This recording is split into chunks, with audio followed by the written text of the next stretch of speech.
సెలవు. నాకు జరిగిన సన్నివేశం ఇది చెప్పన్నా. అయితే ఒకప్పుడు అంటే చాలా రోజుల కింద ఒక సినిమాకు పోయినా.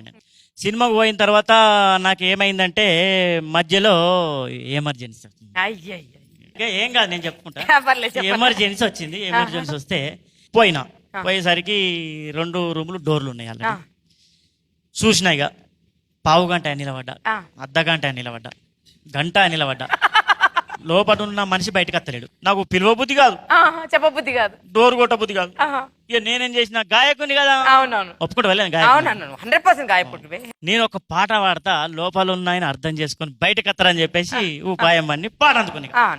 రావోయి చందమామ నా వింత గాత వినుమా, రావోయి చందమామ నా వింత గాత వినుమా, రావోయి చందమామ.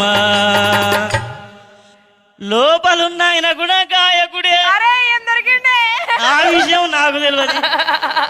ఈ ఆయన అందుకున్నాడు పాట. ఆగబోయి భారతీయుడా, కాస్త ఆగబోయి భారతీయుడా, ఆగబోయి భారతీయుడా. అవ్వా నేనైతే బయట గంట సేపా నిలబడి. అవునవును, నేను అప్పుడే చెప్పిన నా పరిస్థితి ఎట్లు ఆగుడు లేదు. ఇక పాట అందుకున్నా.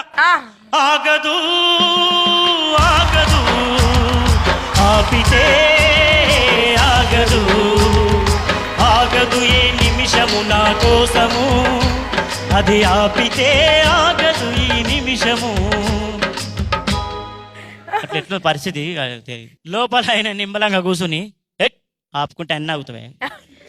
మనిషికి కృషి ఉండాలి, పట్టుదల ఉండాలి అనుకుంటే పాట అందుకున్నాడు. కృషి ఉంటే మనుషులు ఋషులవుతారు, మహాపురుషులవుతారు. అయ్యా నీ దండం పెడతా, నీ బాంచెను.